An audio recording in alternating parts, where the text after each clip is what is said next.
So did you want to do an introduction? Or? Yeah, I'm okay. Good. Yeah, we brought the thing down, so. Oh, cool. Okay. So we'll start on it. So this is the same guy that Spark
Hey guys, so if you might don't mind taking a seat, we can get started.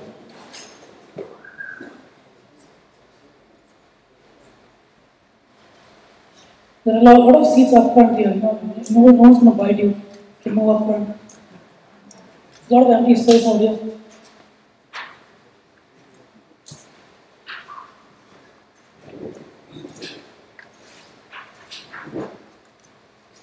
So tonight we have a great talk on Spark. I think Spark is one of those topics that are getting pretty hot nowadays. And I think along with Spark, Storm is another topic that's going to be catching up the market pretty soon, at least in the big data market. How many of you have heard about Spark? Quite a few. Awesome. How many of you know Spark per year? I just want to. Okay.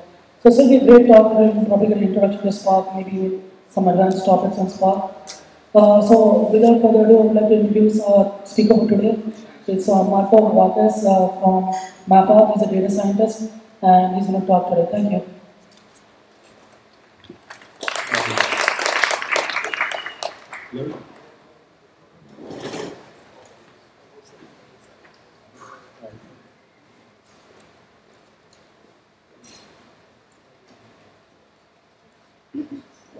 Sorry guys, I just forgot to give a quick introduction. Cross-campus will do a quick short talk before our speaker for today talks. Sorry about that. Thanks, Sebastian. Hey everybody, I'll be quick. I'm Blair, I'm the general manager here. Just want to welcome everybody to Cross Campus. We're always interested in these events to see how many people are first-timers. This is your first time here at Cross Campus? You raise your hand?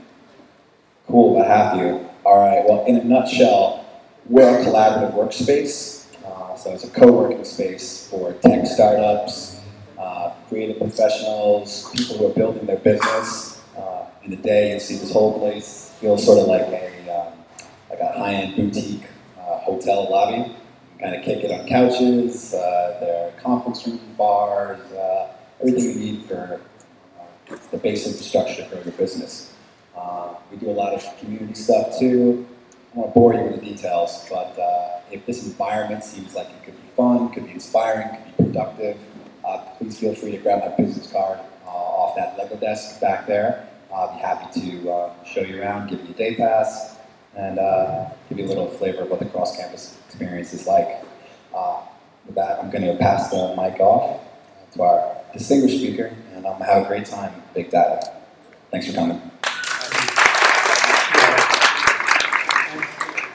The note of startups and starting a new business, I think this talk here and just becoming familiar with Spark and how to use it for your own benefit, I think would be beneficial.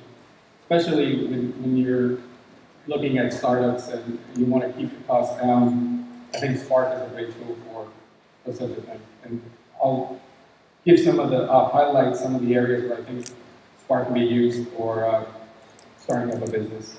So my talk today is introduction to Spark. As you know, Spark has been gaining a lot of traction in the open source community and in the big data space, I would say over the last 6 months. With release 1.0, it's certainly hit a level of maturity now that people are starting to use it a little bit more outside of just example use cases. And in my professional work, I've actually started leveraging Spark on some of my work, and it's been, just like any new technology, there are things that you just have to get used to and work with. But as far as the technology, I think it's pretty solid. And I'll go over some of the reasons why. So, introduction, a little bit about myself. My name is Vasquez. I'm a data scientist with MapR. I've been a data scientist in MapR for, it's going to be a year now. Prior to that, a lot of my work came out of bioinformatics, media, large-scale architecture. I've also done many years of software engineering and security work. So the thing about big data is that oftentimes the entry point into big data comes from many areas. You can have a strong background in software engineering, have a strong background as an EDA, and it seems like you have to leverage. It's a multidisciplinary type of work right now. So I leverage all these experiences when I can, and they come out very useful at times. So what I generally do on a daily basis is MapR has a professional services unit, team, and within this team, we work with customers to solve their big data problems. Oftentimes, it can be a large enterprise customer, or it can be a startup. And the problems vary between, I just want to set up a Hadoop cluster, or I want to learn Spark, to I want to build a full anomaly detection system or platform, and I want to deploy it on an enterprise scale. So it varies in range. What we do is, like I mentioned earlier, use case discovery. This is when the customer wants to get into big data, but they have no idea where to start. So what we do is we go in there, work with the business unit, identify those use cases that we can create a POC around it. Those use cases that usually provide great value to the company. And typically, it's driven by the business. There's a lot of stakeholders, and we work closely with the business on the use case discovery. Use case discovery can also be just modeling. They give you data and say, build a model for me, and tell me whether there's something in my data that I can create a new service around. So that's pretty cool. The other thing is solution design. I was just talking about, once you have a use case, then you flush it out, you create details around it, and then you sort of create an architecture around this as a platform. And that's one of the services we provide, solution design, which again is more of the architecture. We've already defined the use case. And this is where you're really doing software development and a lot of data munging. And the other one is strategy and recommendations. So as this is kind of tied to use case discovery, oftentimes they might not want an implementation, they just want a strategy for moving their current data infrastructure into the big data space. What typically means is we have a data warehouse and we have an ETL process. How can we leverage Hadoop to kind of streamline the process and keep both systems running in parallel, and then moving off onto Hadoop for various reasons. One is obviously you save cost, and the scalability of Hadoop is pretty good. So the topics that I'm going to cover today are going to be briefly going to review data science and how to leverage Spark within the context of data science. The other one is I'm going to give an overview of Spark itself, just an introduction to Spark, how to use it, some of the features of Spark.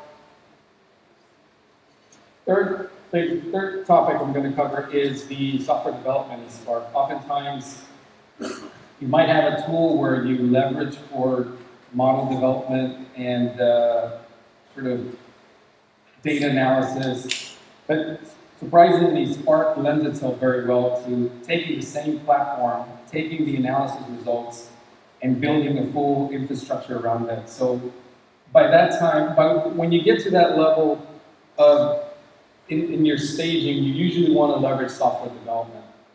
So I'll cover a little bit about that, how to get started. And then I'll walk you through a use case example using a public data set, and I'll show you a linear regression example using Spark. And then we'll have Q&A. Any questions so far?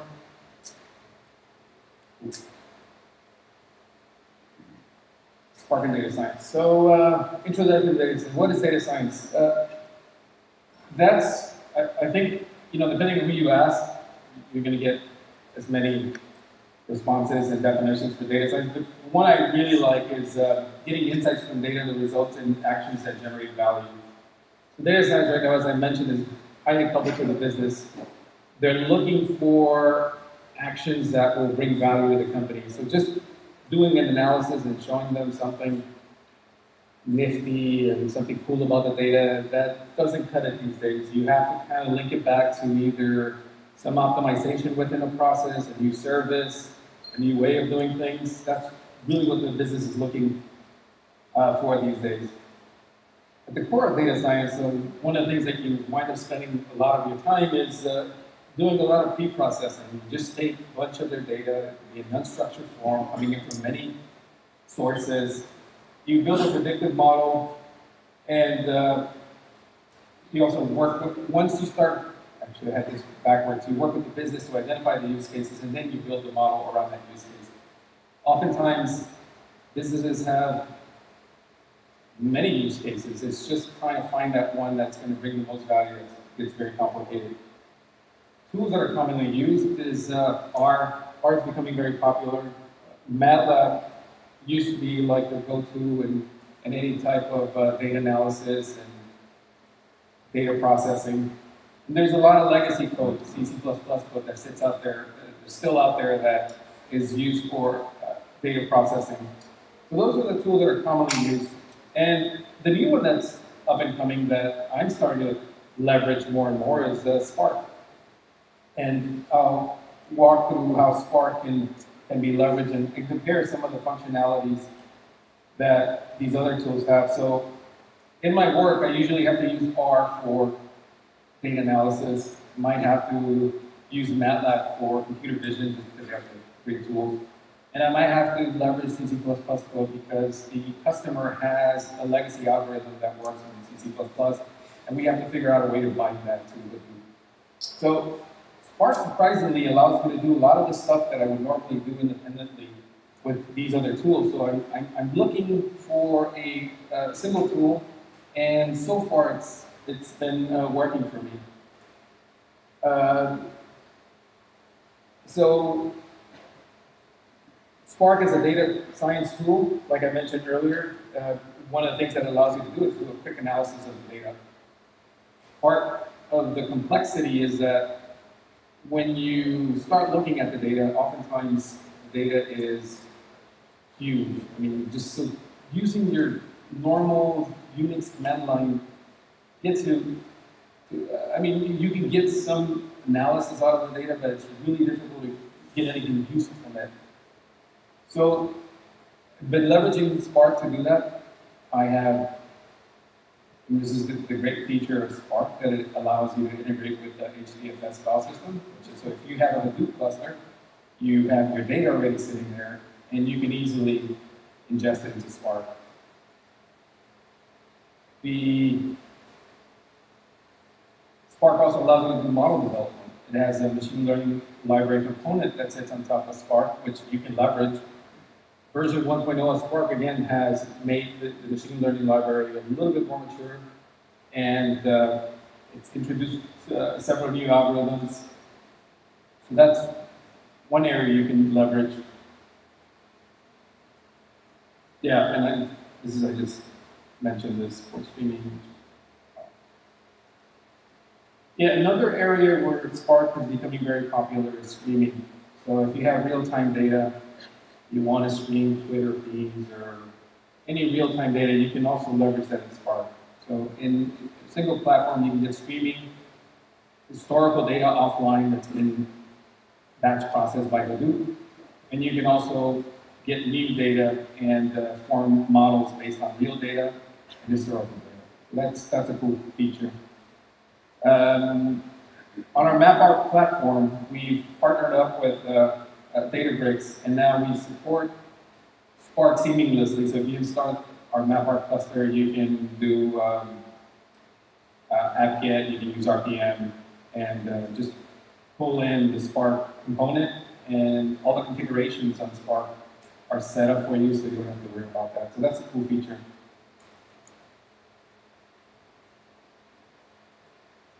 Okay, so hope I kind of gave good sort of background and some of the reasons why I think Spark is good, both for data science and data engineering.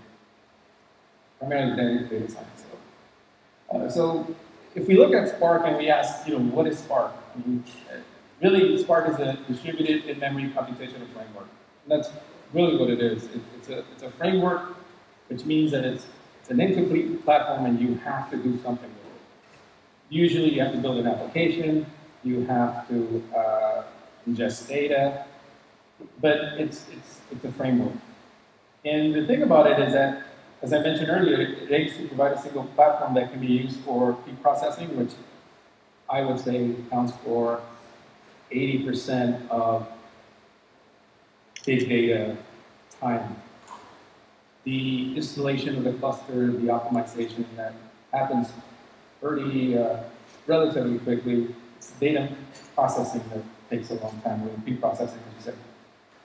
And again, it's building a predictive model and deploying real-time applications. So one of the things that Spark allows you to do is, as mentioned earlier, one platform for doing real-time apps, complex analysis, interactive queries, which is very important if you're doing ad hoc type of analysis, and also integration with batch processing. So if you're integrating any legacy code or any legacy platform, a new platform. So Spark as itself, as I mentioned, is a computational framework. On top of Spark, there's certain components, and these components allow you basically expand the functionality of Spark. And some of the more popular components, as I mentioned earlier, is the machine learning library called MLLib. And that's the one that you want to import if you're using any of their components for doing machine learning. You also have what's called Shark, which is a SQL layer on top of Spark. So if you're very familiar with SQL and you want to continue to use SQL, Shark allows you to use SQL notation to leverage Spark and also integrate nicely with Hive. The graph processing, GraphX, I haven't used it, so I'm not sure how good it is, but I'm certain that it's going to hit a level of maturity where you can actually develop graph-based models in Spark. And the one thing about Spark that seems to be a common theme that I think, if you look at Hadoop and you say, what's the big difference between Hadoop and Spark? Well, the fact that it's in memory, that's one thing, okay. And then one is batch processing, one is real time. But one of the things that Spark really does, it introduces what's called a resilient distributed data. Yeah. And what that does is that it aims to create sort of a intermediate data structure that can be leveraged by the Spark platform. Unlike Hadoop, if you're developing a Hadoop application, oftentimes, if you create intermediates, those intermediates are lost unless you kind of have like your own format or you develop your own proprietary format. In the case of Spark, you can have different sources, and once it becomes an RDD, you tend to treat it the same. It abstracts where the source came from, it just becomes a data source. So that is pretty cool, and you also get to leverage that within any processing or any computing that's used by Spark. So that's a cool thing. That's where you get a lot of performance benefits from it because of this RDD. And Spark also supports the MapReduce programming model. It's a paradigm that's introduced by the Hadoop platform, and but it's not the same. It's just a MapReduce paradigm. And so a lot of times there's some confusion when people say Spark supports MapReduce. It does, but it's not the Hadoop MapReduce. They sit kind of separately. So if you look at the platform I was mentioning earlier, what the Spark platform looks like. Here you have your execution engine, you have Spark, and I put Hadoop here, and I just put a few of the components just for compare and contrast. What you have is you have the computational framework here, and you have these specialized components that sit on top. Shark, again, being the SQL layer, Spark Streaming, the machine learning library, GraphX. And there's more of these components out there that are being developed. And you can see that growing, but Spark itself, the platform, when we talk about Spark, is usually just this. You have to import the other components. Very similar to Hadoop. So you have the Hadoop platform, which runs on MapReduce, and then you have all these other, you have Mahout for doing any machine learning. You leverage that library in MapReduce. You have Hive, which you can leverage, and you also have Pig. So all these components sit on top of Hadoop, very similar to these components on top of Spark. Now you keep on hearing about YARN, Mesos, and all these other Apache projects. And what I wanted to show here in this diagram is you can leverage Spark and Hadoop using the same resource manager. So oftentimes, YARN is the latest and greatest resource manager from Hadoop. Spark supports it. So that's pretty cool because you can distribute your work using one resource manager for both Hadoop and Spark. And one of the challenges was before YARN was that you had to have two resource managers that didn't really know about each other, and one would kind of consume the entire computing environment and starve the other one. Mesos is another one that can be leveraged with Spark and Hadoop, which is pretty cool. And from if you can see this, but from the data perspective, this is what RDD does. It allows you to read sort of some of the Hadoop data through HDFS, through your local file system. So, I mean, if you look at it, it's very similar to any of the other computing platforms. So this is what the general flow for Spark is. As I mentioned earlier, we have the files that get converted into an abstract RDD object. And internally, Spark just basically has a pointer that you use. And the cool thing about it is that you don't do any heavy computation on Spark until you hit this part, which is the action. And so you can code, or you can work with Spark, do many transformations, and the interactivity between you and Spark is very fast. You're not sitting and waiting for it to go back and then do the processing. Once you hit this stage, this is when it goes back to all of the distributed workers and it does its job. And so I point this out because there's, unlike, I think Hive, for example, any transformation you do in Hive, it actually goes and does the MapReduce and it comes back. So that interactivity is very cumbersome. In this case, it seems almost like real time, but you have to be careful which actions you utilize. And if you look at it, an action then results in value. I mean, this is really the flow of Spark. And that's one of the reasons I like Spark and I'm using it more and more. It's because of its simplicity. Initially, when I started to use it, I didn't know where to start. There was so much information out there that it sounded more complex than it is. So if you think about this 4 pieces when you're working with Spark, then you realize it's pretty decent and it's pretty simple. So what are the features of Spark? As I mentioned, Spark is a great computing engine framework. It sits in memory. It's very fast. I can leverage it for doing pre-processing, building models. That's great, but if it doesn't support the type of language that I know or some of the popular language, then it becomes very difficult. I might have to learn a new language if that was the case. But surprisingly, it actually works with some of the more popular languages like Java, Python, and Scala. So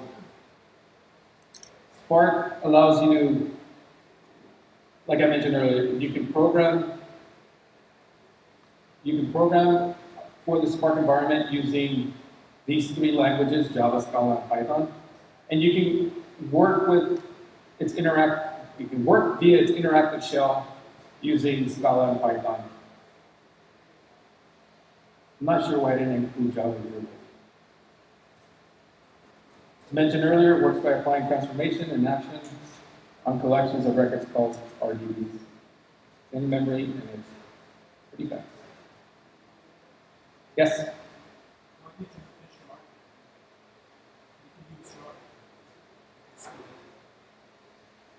Sharp? Yeah, what was the question?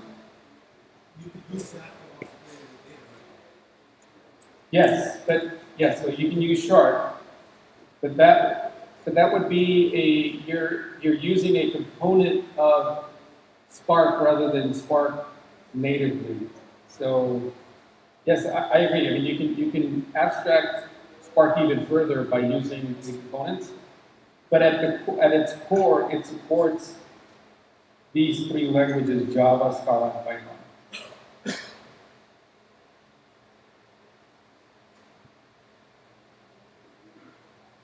As mentioned earlier, resilient distributed data set. And it's a partitioned collection of records. You partition it across your different nodes. The thing about RDDs are read-only. They're immutable, so immutable states are represented by many RDDs. So basically, once you create an RDD, you apply a transformation. You then have to create another RDD. And that's kind of like usually the theme of functional language versus procedural languages. Users can control persistence and partitioning. So one of the cool things is that you can tell Spark when to cache the data on memory and when not to. So you have some control over that. I mentioned that earlier. So this is pretty much an example of working with RDDs. You have your and this is here. So for example, this is the object that allows you to import the files, and then here you're applying a filter, and you're basically looking for this line. And so once that RDD returns to Spark, you typically work with it at the line level. You iterate through all the lines, and you apply transformation to each line. You apply actions. So in this case of, so we're reading the file. The transformation here is a filter, checking for this line called Spark. And one of the actions that you can apply to that RDD is count. You can look at the first 10 elements using another method called take. And it allows you to, again, to take an RDD, get a glimpse into the data, see how messy it is, and then allows you to do the transformations. And so another cool thing about it is that it has it's a clean API. I mean, if you look at some of the Java code and some of the MapReduce code, it can get overwhelming. The API is like pretty big. You have version 1, version 2. It's difficult to keep track of all these different versions. In this case, it's a clean API. It just has transformations, actions, and RDD. So here's some of the function calls that are provided. The map, you apply some mapping process or transformation to the data. Here you're filtering your standard group by, sort, your joins, inner, outer. And group by keys, zip, it allows you to compress this while you're working with it. This is the one I was talking about, where you take data. Cool thing about it, it also allows you, it has a sample function that allows you to sample the data. You have 10 million rows, I want to sample 10% of it randomly. It supports that.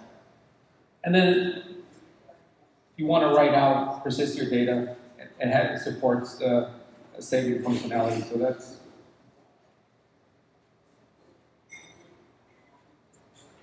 So as mentioned earlier, here's some of the roadmap for Spark. Supports Python. Python is very popular. Spark R, that is an integration between Spark and R. So as I mentioned earlier, if you're doing data science, oftentimes you have to work with R, and you have to work with MATLAB and C++. One of the things that's pretty popular these days is integration with R. So you have R Hadoop that allows you to integrate with Hadoop. You have Spark R that allows you to integrate with Spark. There's another machine sort of computational framework that becoming pretty popular. Again, probably heard it. It's called Xdata H2O. They also have their R integration points. So R is still leveraged heavily on building a model. The key difference is that usually the data has to be you have to have sort of a design matrix of the data, so it has to be processed, and you have to work with the stakeholders to figure out what's important, what you want to get out of the data. So by the time you get into R, the data is in good shape. Prior to that, it's not. So leveraging Spark for looking at the data is a pretty cool thing. And so Spark, from a system perspective, looks something like this, where you have your driver, which is usually the program that's creating the Spark context. And if you have a multi-cluster node, any one of these nodes can be the driver program. You have a cluster manager that basically decides which of these executors to allocate for the driver program. And the executors are responsible for managing the tasks on each worker node.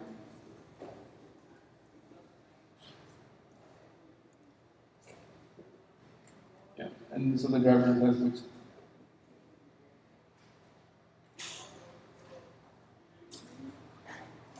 So here's some of the Spark internals, and this is an example. It's pretty much using Python.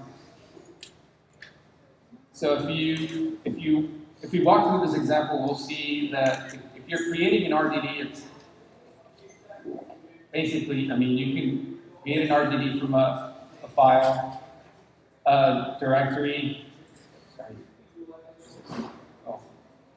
HDFS, and you need an S3. And so if you're creating an object or a data structure in memory and you want to convert it into an RDD, you basically call this function which converts it into an RDD. So this is sort of the entry point into an RDD within Spark. You can also leverage some of the input formats of Hadoop. So a basic transformation looks like this. I mean, we talked about the Spark context. So one of the things within Spark, you always have to create a Spark context. It pretty much gives you all of the initial conditions and all the properties and all the settings that it needs to work in the cluster environment or even in the local environment. So you have to create a context. In this case, again, we're converting into an RDD. We're applying a transformation to the just a set 1, 2, 3, and we're creating a lambda function here where we're just taking the element and just multiplying times itself. So I mean, the examples are, again, they're sort of contrived, but the key thing is to see how it's used and how you can leverage it. And you start seeing the pattern that I showed earlier, where you have the RDDs the transformations, the actions, and then you get your output. So that's really the, I'd say that the key message here. And if you look at the elements here, again, you're creating a map. The difference between a map and a flat map, I believe, is that this flat map gives you an output that's not equal to your input elements. So you can have a larger output dimension than you would have in a map.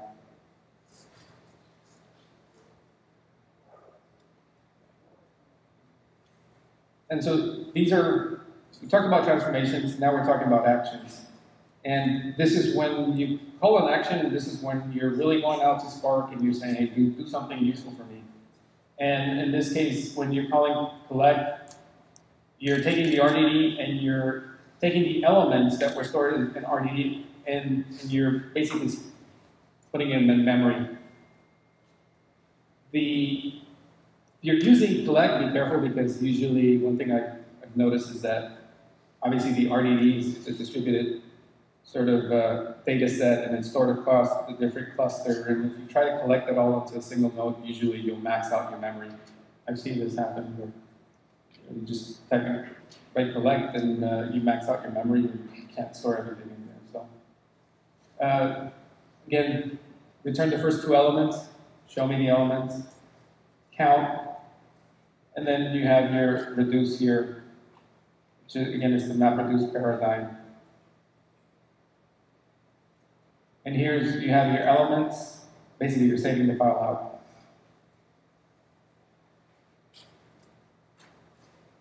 out. Key value pairs, it also supports key value pairs. Depending on which language you use, you would obviously use it differently. In this case, Scala, first element, second element of a list. In Python, it would be the same thing, but now you're indexing over the list.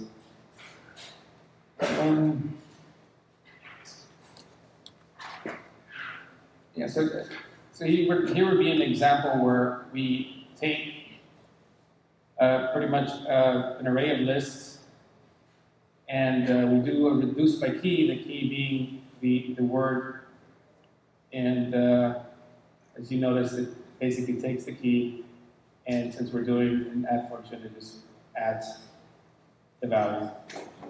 Like simple word count.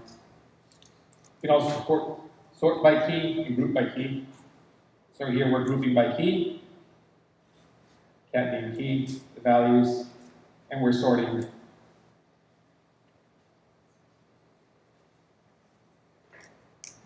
Yeah, here's the example. You know, you've seen this probably on this one. It's a workout example. Get a text, split it on empty lines. You do a transformation of the input. Store the word and count the word, basically the element here, which you're calling the variable word. You use the value as 1, and then in reduce by key, you're basically just summing up the word.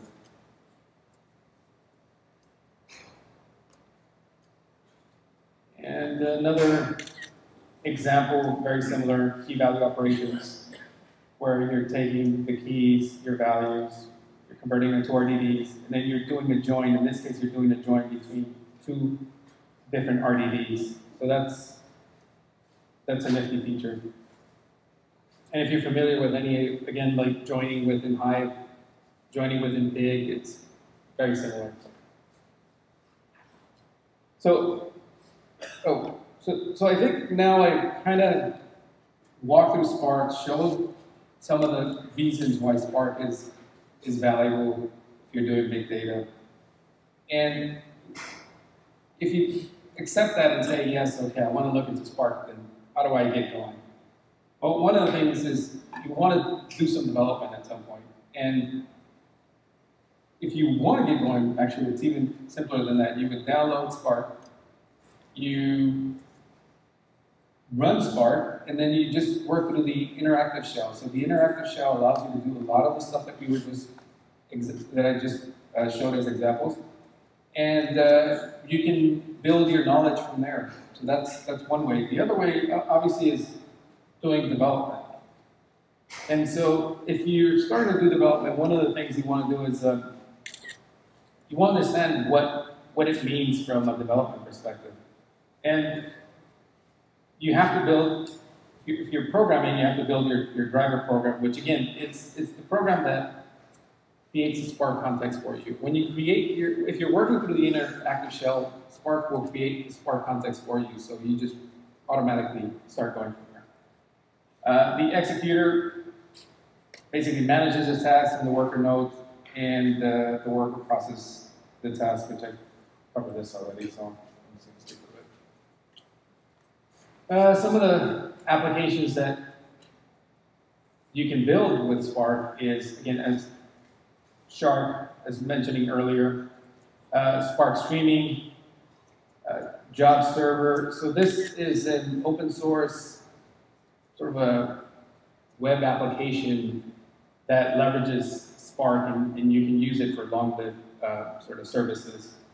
You can find it on the internet if you do a search for Job Server and Spark. Some of the short-lived applications, again, standalone apps.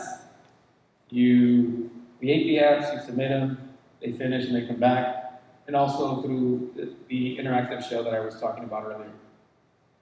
So those are the ways that you would, as a developer or as a user of Spark, interact with Spark. Any questions so far?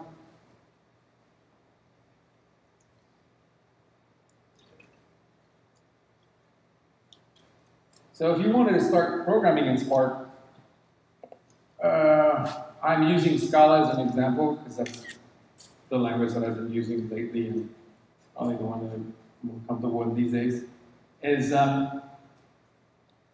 if you download IntelliJ, which is a very popular IDE, Eclipse is another one, and I've used both. I'm starting to favor IntelliJ more recently.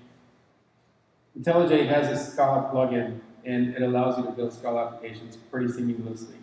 One of the cool things about it is that it provides the SVT build tool, which you would leverage to build your Spark applications.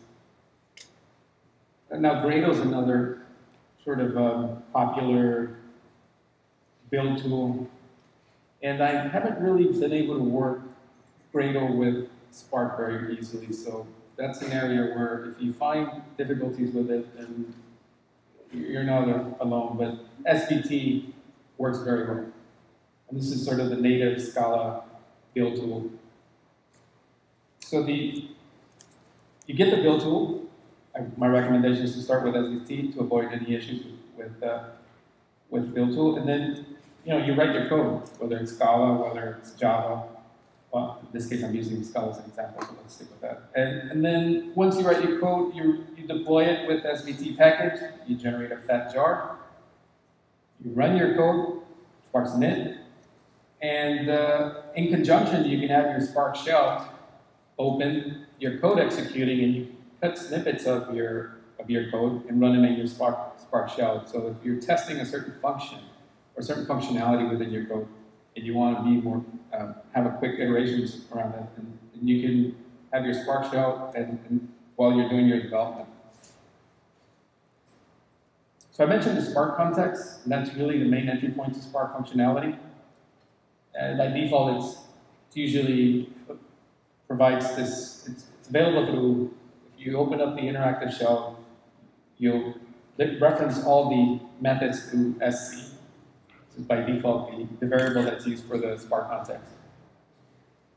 If you're building a standalone application, then here you define your object, and I'm just calling it data-ML. Here's my definition for my main function, my arguments, and this is really what you need to do. You just have to create a new Spark object and pass that to your Spark context, and then now by default, I just want to be consistent, so you can name this whatever you want, but just to be consistent, I named it SC. And then you can start using it just like you would do it in the shell. So as mentioned earlier, write code. Here's an example code.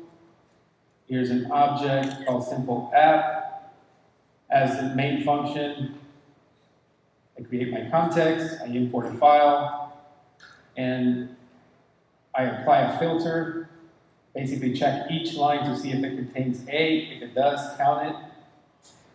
And I do the same thing, apply a filter to see if it contains B, I count those, and then I print them out. So this is one application, since I have the minimal elements that I need for my application's context inside my main, which would be the driver, and my RDD, so very simple filters. And then what I do then is I have the code, I can just then package it using SVT package from the command line. And then I run my code using Spark submit. Just tell it what's the name of your object. Well, actually here, let's match this one. And point to the fact jar that you created using the SVT package. So from a development perspective, if you're familiar with any of the development cycles that you typically find with any other languages like Java or Python, Spark kind of lends itself very well to continue down that path. It doesn't force you to do something different or anything that's pretty obscure. The one thing that was it's not intuitive initially if you're using IntelliJ and using the plugin. This SVT depends on the library, on some of the dependencies. We talked about Spark being a framework and also being multiple components. So I put these two examples here because if you're using just the core platform, you would just import the core. But since I'm also using the machine learning library, and if you're using Sharp, for example, you would import that accordingly. And so this is where sort of the details about whether it's in the framework or it's out really matters. If it's out, then you have to import it. It's an additional library. And so that really is what it takes to get going as far as any development on Spark. Yes? So for the workflow, you have libraries. So for the workflow, you have libraries. What part of workflow? Is that going to be doing the statistics? Is it going to be doing the MapReduce? What's that library going to probably contain? So in this example, this library is responsible for the predictive machine learning model that you want to build. That's the library that you have, the fat jar. Sorry, which one? You're saying you're going to use a jar, you're going to build a jar file. What typically are you putting in there for the functions? Are you going to be using that to do all the calls to the library for machine learning and so on and so forth? Yes. So the jar file, it's self-contained. It basically has, if you look at this jar file, I can essentially write this object and add all the functionality for the machine learning library, for Sharp. All of the other components can be pretty much inside this one function, this one object inside the main. And when I create it, basically it's just going to be one jar file that has all these libraries. Obviously you have to import them, but yeah, it's self-contained. You don't have to do anything else after that. Yes. So let's say you had another jar file. Yeah. Or that same jar file had another method. Can you submit two jar files at the same time, and do they get sent to different workers? Yeah, so usually Spark allows you to mix Scala and Java, so let's just say that jar file is in Java. You would, I don't know if, yeah, I'm not sure about that. I mean, if you're linking two jar files, they should be part of the same job. But the other way of doing it is essentially just importing the code for the jar file inside one jar file. So there's two ways of doing it. But I haven't tried two jar files, but I'm pretty sure it will work. And you have to just make sure all the dependencies and everything is sorted out. And if that jar file has other dependencies, that's why you create a jar file, put all the dependencies in there. It gets sent to the workers, and that's one of the issues that I typically find is that if you import an external jar file, that jar file has certain dependencies that you're expecting on the system, and when you're sending them to the workers, you'll find that your code kind of halts somewhere because it's missing some dependencies. But you won't know that until you run it, or unless you identify early on. So any more questions on development? You talked about that shell command line. So Yes. Why wouldn't you just use the shell command to run those commands and create an application? Well, so you can use them for prototyping, and oftentimes in your early stages of your work, it's better to use the shell. But as you go into production, these applications have to live somewhere. They have to live on a production server. So the shell is only good until you shut it down. And this is where I mentioned earlier about the long-lived process or long-lived applications that you would normally deploy. You would take the jar file, and what I've seen these days and what I'm familiar with from an architecture perspective is you deploy them on some kind of web app. And for Scala, one of the popular ones, it's called Play.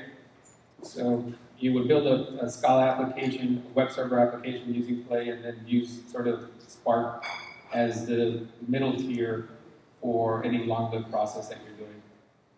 You get queries, you might want to do some real-time analysis on that, any anomaly detection, you already have your model, and you just generate an output. The cool thing about it is, as I was saying, Scala allows you to actually work almost like in between production and early in the development. So oftentimes, if you're doing any prototyping, the effort for converting that results into production it's a whole different ballgame, right? You then have to figure out like what architecture, what you might have to use a whole different component. In this case, it's almost like close to production. You still have to do some work, but you can definitely see how you're going to develop your production platform. Even within the Spark shell, you can get a good idea of how it's going to look like. At least for me, that's one of the attractions, because I then have to do a context change and figure out like, okay, am I going to deploy this in Java? Am I going to use this? Am I going to use that? Any more questions? As you're going through the discussion to include the context and workflow that you're describing, you have a good experience with architecture. And some of us, myself in particular, that's a very good gem. I'm going to be in Scala, but when I go to production, I might have to go to Java, and those type of things are very beneficial. Yeah, and the cool thing about it is that it allows you to mix Java code with Scala. So within Shark, you natively support all the Java libraries. So you can mix and match code. So if you're used to doing something in Java, you just mix it into code, and it will both compile to Java bytecode. So there's a lot of production Java code out there that you can leverage within this. Sorry. Yeah, so you mentioned you can do joins. Can you do multi-way joins? And does that possibly, if you do a multi-way join, can you blow up your memory and you just won't have it? Yes, so joins is one of those things that is very tricky to do, because when you're deploying a join, you're typically, a lot of the joining process is being done in memory, but there are ways there within Spark that allows you to sort of navigate that. They have like partitions that you can use, and there are tricks to actually minimize the sort of joining problem and maxing out the memory. But it is an issue that you're going to see quite often, because the first tendency is just to let me do a join, and then if it fails, then figure out how to fix it. Unlike Hadoop MapReduce, I mean, typically your join operations, a lot of it gets saved onto the file system, and it might take a long time, but most likely it's going to return a result. Here you have to kind of try to be careful how much or how large the files are, and what your keys are, and there's certain things you have to kind of be aware of. But there are ways to navigate that. Ooh, okay, so now I've already, I think I've talked a lot about Spark and the inner details, and hopefully, I mean, when I first started looking at the slide, it seems like Spark is kind of like a letdown because you think it's something exciting, and then you realize it's just a few steps here and there, simple steps. But I think that's one of the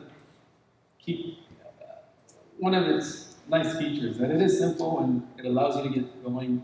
And for those who want to get into big data, I see it as a good way to start. Then you can branch off into, you know, just either doing MapReduce applications, but I think getting started and getting familiar with what does it mean to do pre-processing, what does it mean to do modeling, this platform allows you to do that. So I'm going to talk now about sort of a use case. It's a toy example. A lot of times we work with customers who do have real life sort of problems and real data, but we can't really share it because, you know, non-disclosure and all that. And so I'm leveraging some open source data, and even though it's open source and data is, I would say that the steps are very similar to what you see out there with the customers. The only difference being that there's the data again will be more unstructured. Unstructured meaning like it is just having a single view across a large organization is sometimes difficult. So imagine if you're an enterprise company and you want to have a 360-degree view of your data. Oftentimes the data is being ingested from multiple business units. Each business unit at one point owned the data, had a very well sort of structured view. Now they unstructured it and they just dumped it into HDFS. And what you have now is a bunch of data that's coming from different business units, and it's your job to try to make sense of pieces of it. And some pieces might traverse several business units depending on what the problem is. But the key thing is that usually the steps that I've outlined here are typically the same. It's just the level of complexity of the data that it's. The examples that I've seen online, the data seems to be much more well structured. For example, if you just take some random data from one of your customers and put it into Spark, you'll usually wind up hitting some memory limitations of the number of categories, the cardinality, the cardinality of the one of the features in the data set will blow it up. And so this example and a real life example, they differ, but only again in how ugly the data is. Then obviously once you build your model, you have to like tweak it, and not tweak it, but you have to optimize it and get it to produce sort of like the best results. That process can take some time, but again, the steps are the same. So one quick question on that one. So Spark is providing as a discovery kind of things of the data, unstructured data into some kind of structured one, where you can make manual kind of predictions, or it is you have to still make the way you want and analyze and give to that one. Spark gives you the ability to transform the data in a way that you can ingest it into a model. And it also gives you the basic components, in this case a library, that allows you to create a model. So usually, most enterprise companies, large enterprise, would have a modeling team. They'll probably use SAS or some other MATLAB, and then they build the models. They'll export the models in some form, whether through the parameters or through some modeling specification. And then they would deploy it onto the production environment. This gives you the ability to do what you want. Whether if you're interested in just the model and the data's already clean, then I'll focus on the model. But usually that's not the case. That's why it strives to be the one single unified platform that allows you all this. Because you wind up going into one environment and another environment and another environment. And then in Spark, you can do all that by just looking at one platform. So that's the sort of the attraction for it. So one of the things here is to build a model that predicts flight arrival delays. And within the component that I was showing earlier, there is there's a linear regression or algorithm that you can leverage for doing this type of analysis. And so if you look at the data actually has many fields. So right now we're going to focus on, so from a modeling perspective, the arrival delays would be a response variable. And then the predictors are actual elapsed time, error time, departure delay, distance. And oftentimes within real customers, you don't have a good indication what these predictors are going to be. So you spend a lot of time trying to figure out what they are. I mean, I've had cases where the predictors are in the thousands. So typically, you either do feature selection, or you have somebody who knows about the business, and they'll tell you this is important, or this is important, and then you reduce the number of features. Or you choose an algorithm that behaves very well with arbitrary number of features. Linear regression doesn't. It's very specific to the features, and if they don't have sort of a linear relationship, it doesn't behave very well.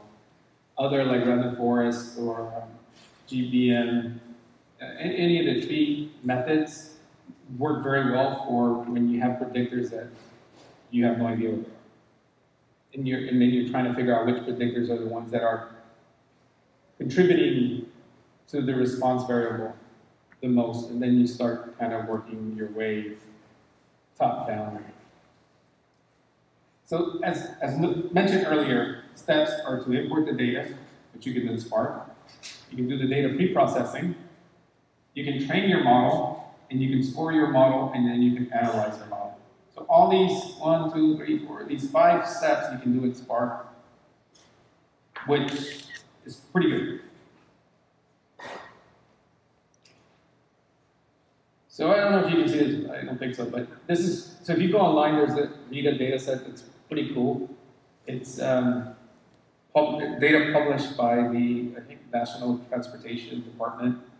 And what they do is they publish data on transportation metrics, and hopefully somebody will take the data and figure out how to optimize the transportation more thoroughly. So this is just an example of airlines and some information with the carriers, air time, departure time, the days, flight number, tail number, all these information that you can leverage in your model. For simplicity, I've only used 4 predictors, 5 predictors. But this is what you typically see with a customer, and this data is actually well behaved because usually you'll have empty values and this data doesn't make any sense. So if we're using Scala here, the first thing you would do, as I mentioned earlier, is you would import your libraries in Spark. This is a component that I mentioned earlier. Supports regression, some linear algebra, some classification with support vector machine. It has a recommendation engine or model that you can leverage. So that's something that right off the bat you can start. You're looking for a recommender. I don't know how good it is. I think in the versions before 1.0, they weren't that great, but as of 1.0, I've heard pretty good things about them. So in this example, we create just a helper class for basically our, basically I'm defining a new variable, and this is really just a regular expression. This is just a helper class. As mentioned earlier, set up the Spark context, name our app, and the key thing here is the Spark context.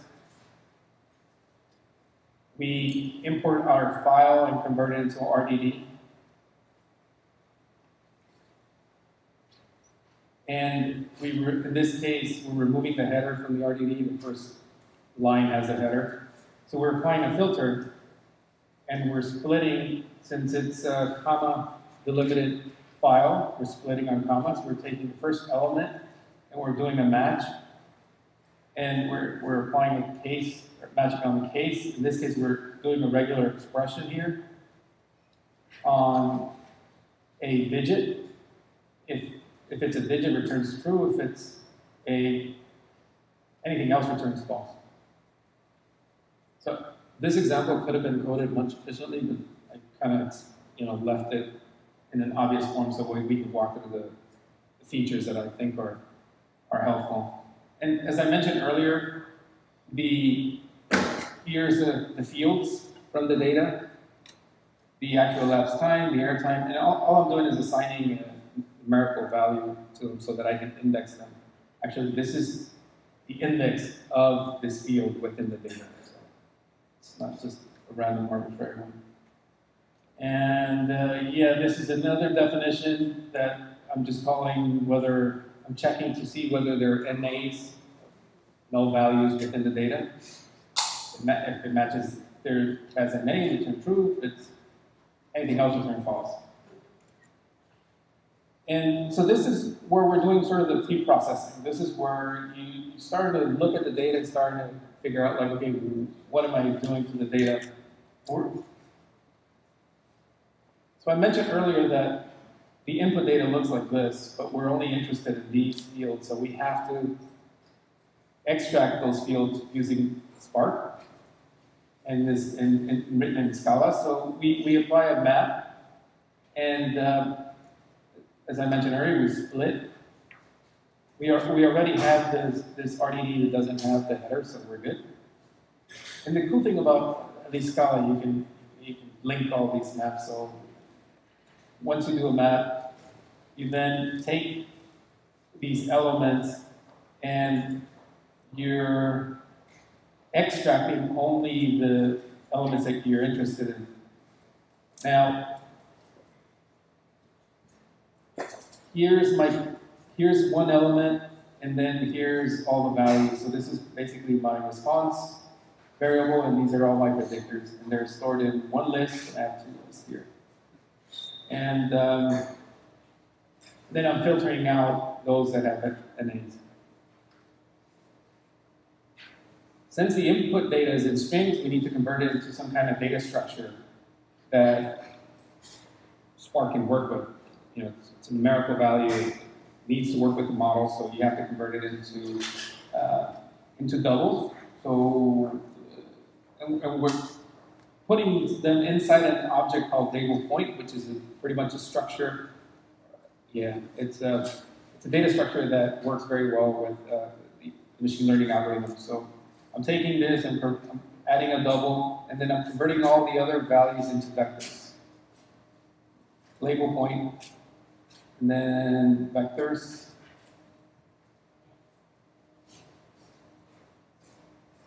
I'm telling how many iterations I want. And then I'm building my model using linear regression. Here's the training data and the number of iterations. Wait, I missed something. Yeah, so within this model, you just have to specify, here's my response variable, and all of these are my predictors. Once you have it in that form, then you can then feed it into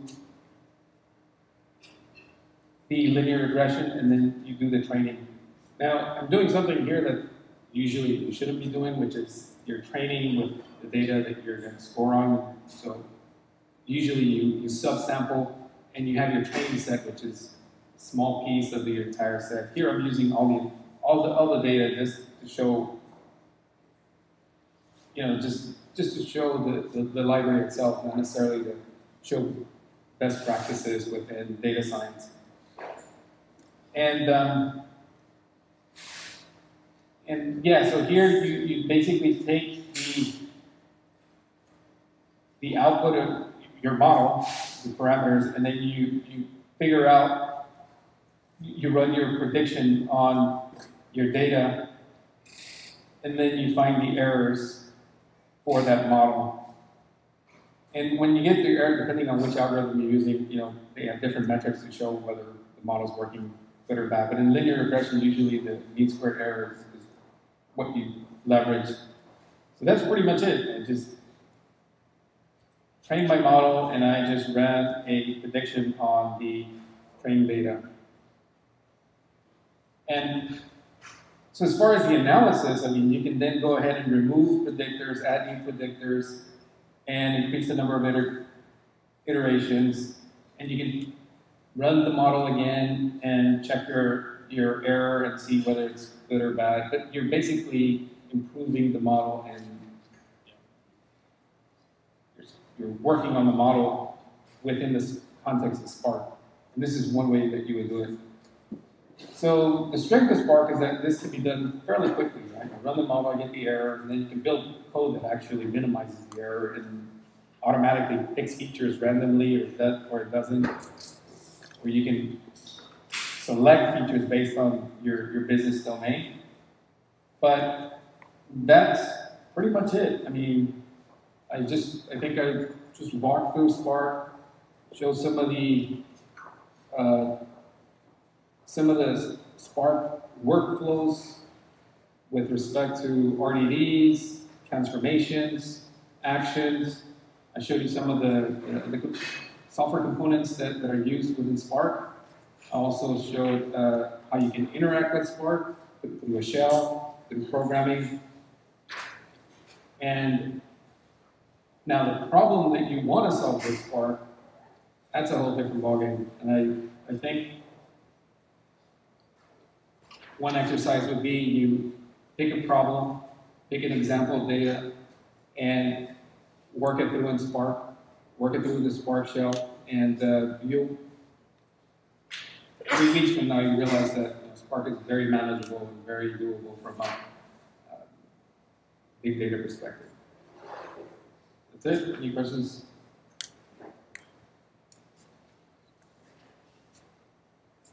When you're talking about putting everything into memory, so even though it's a distributed memory compared to something like MapR or other libraries that are disk-based, if you're dealing with a really large data set, how do you compare that? So let's say you have a compilation engine that offers data that is a couple of terabytes of data. You want to create a model based on most of the data set. You won't be able to do it because you have to put the data in memory.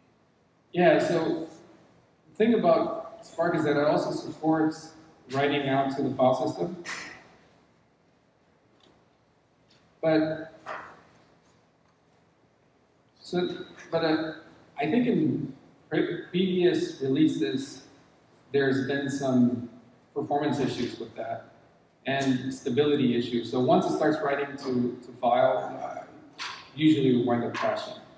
So from a usability perspective, you were kind of limited to working in memory just because you just don't want your application to be blowing up all the time. But at 1.0, like I said, Spark got really mature, so I'm pretty sure that they handle that gracefully. Well, I haven't tested it out yet. So that's a good point. And that's the thing about these in-memory databases, that regardless of how good they are, they're still in memory, you're bound to memory, they're fast, but you still have to be aware of what you're doing in memory. And yeah, there's no free lunch. You can rely on the application and the framework to kind of provide safeguards around doing things that you shouldn't, but at the end of the day, I think You just have to be aware.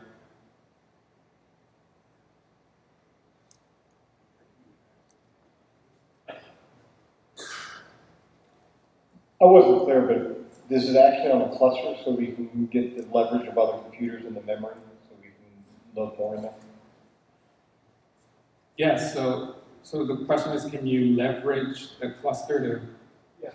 I just want to make sure that it supports clusters because as in-memory is restricted on one server, if there's clustered servers, and we can leverage all the servers in the cluster for the memory and running everything in memory, right? Yeah, no, so within Spark, there's a couple of configurations that you can set up. One is your local sort of installation, and you run a local instance, which is usually works fine. Like to get up and running, to get up and to deploy it as a cluster, you would have to install Spark in each instance. It's a very small configuration, kind of just tell all the worker nodes who the master is, and I think the master you have to tell the master who the worker nodes are. And once you do that, then when you initialize the context will recognize that there's multiple worker nodes, and it will distribute the memory across all the nodes. And that's what the RDD sort of data structure does. It manages all that for you, which is pretty cool. We can expand it on the fly as we need as data gets bigger or things change. Yeah, so you can drop worker nodes and add worker nodes, and you can partition worker nodes. So that's where the context comes into place, where you say, I'm going to start a context, I only want 2 worker nodes. I want more worker nodes. I don't know if you can, like, if you have 4 worker nodes and then you install another one, I mean, you might have to reinitialize your context. I'm not sure about that, whether it will automatically, sort of be greedy and pick out as many as there are.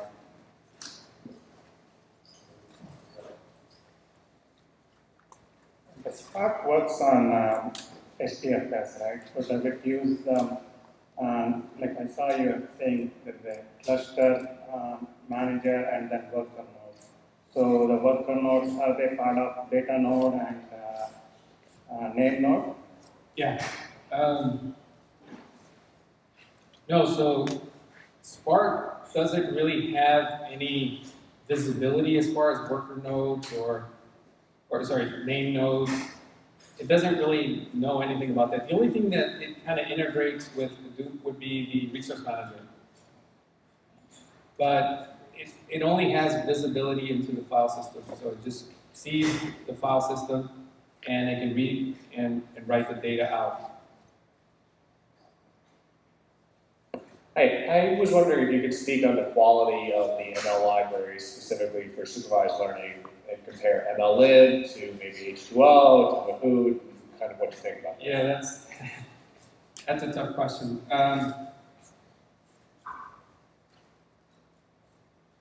have friends who have used Spark, MLlib, like I mentioned, the older versions, and they weren't big fans of it for the same reason that apparently compared to other tools, it didn't do that well.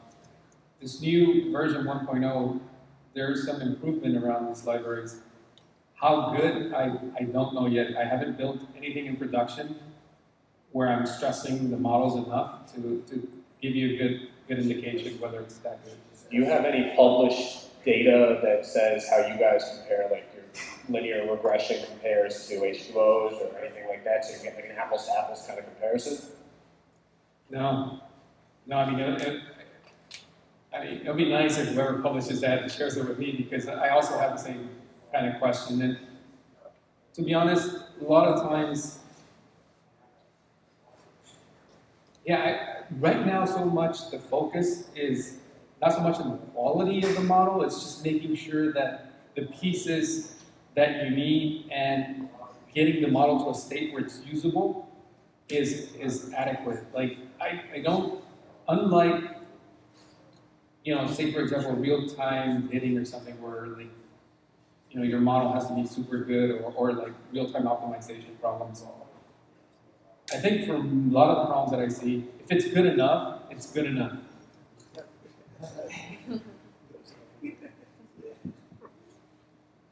So I have a question regarding Shark and Spark SQL.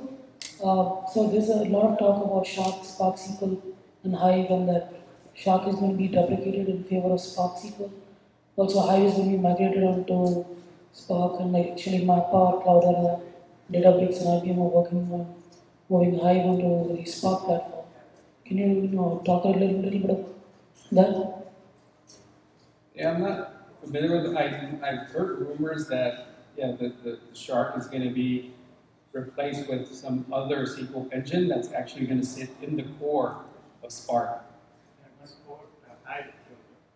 Yeah, they said Spark SQL and Hive. So Spark SQL will probably be the core, and Hive would be working on the Hadoop and HDFS side of things. I mean, that's, I think MapR is one of the companies that's working to. Yeah, so MapR has its own SQL layer on top of its own in-memory data engine database. It's called Drill. And so the question is, would Drill be supported on in Spark? I think what he's saying, right? Cloudera and MapR and IBM, one more company, they are all now coming together to have a common SQL engine. As you just mentioned, MapR has a Drill, Impala is the Cloudera, and Hive is the Apache.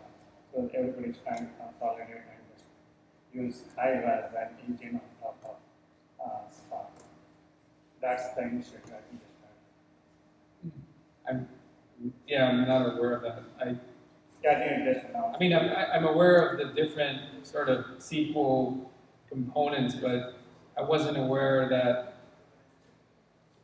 the plan is to use Hive sort of as an interface or proxy. Yeah, I think it just replaces the Shark part, right? I mean, you have the Spark, Shark is going to go away, and the Hive is paid for, and you still do the Spark, so to speak. But I think I still have one more question though. Do you have any comparison on Spark and Storm? How well they both are real time, right? They do. So my experience with that is, if you're starting today, you would probably favor Spark because it supports streaming. But if you had a streaming need and you started about a year ago, you probably already developed a lot of infrastructure in Storm. And there's a few companies that are using it heavily, and they're kind of concerned that it might go away. I don't see it as, if you look at Storm, I've heard good things about it, but if you look at its API, really convoluted. So personally, if I had to pick a tool to develop a streaming solution, I would just pick Spark just because of the simplicity. I wouldn't be able to compare them. I think as far as performance, I think Storm has a little bit of advantage. But just for the simplicity and the fact that Spark is gaining traction, Storm's kind of been flat, and maybe even declining. So this is important for a lot of the customers. They want to make sure that, some of the components, some of the Hadoop or big data components that they're building an infrastructure around are going to be around for a while. And I think, I don't know about Storm. I know within our company we still support it because we have a lot of customers, not a lot, several customers in the telco space that are using it heavily. I got one more question on MapR. Do you have any customers who are on Spark and N7? Because the MapR table is one of the attractiveness of the N7. And with Spark coming up, we are trying to use Spark though. So, do you have any big customer? Any customer who are using currently Spark together? Yes, N7. I'm not aware of any of our customers using that. And as a single sort of unified kind of platform. Sometimes what we have is we have customers who are already using M7 and they start using Spark, but I haven't seen an architecture where they work seamlessly. That's not to say that it can't be done. You can potentially use a streaming model. Right? You can take our tables, build some kind of output where it streams into Spark, and in industry where you see this a lot, the type of model that you're talking about, is telcos. Telcos are looking a lot into streaming and also flat files, getting data into streams, getting streams back into flat files, and so they would leverage our M7. Yes. One more? Yep. Question, does Spark allow any pipelining of data? So given a data set and you have a bunch of transforms on it, can it start pipelining it to reach, or does it have to transform completely and then move on to the next? Yeah, sure. So you can, if you're using Scala, you can just link the output of a map to, and then you just call another map, and then you apply it, and you just link as many maps or filters as you want. That's a cool thing. That's one of the reasons why I like Scala, because I can apply to multiple transformations, different filters, and in one or two lines. So hopefully, is that your question? Were you talking about like going out out of Spark, or? I think he's asking if the different components could run simultaneously as a pipeline rather than waiting for one component to terminate. Right.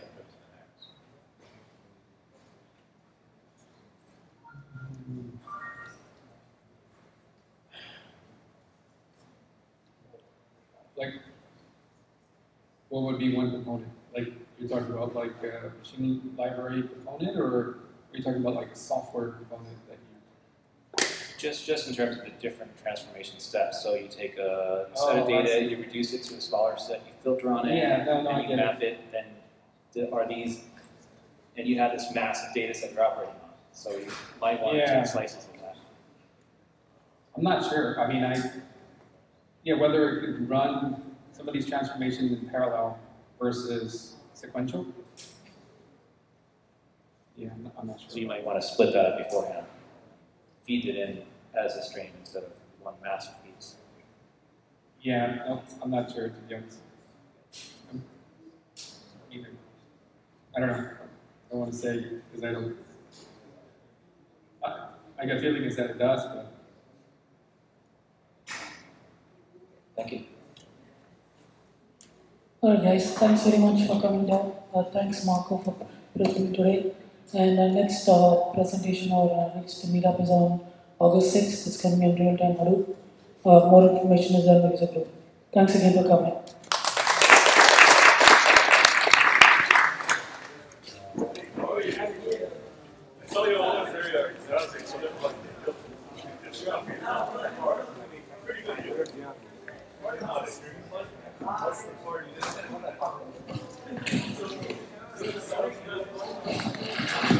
Hey, thanks again for putting this on. I know what it's thanks for. Yeah.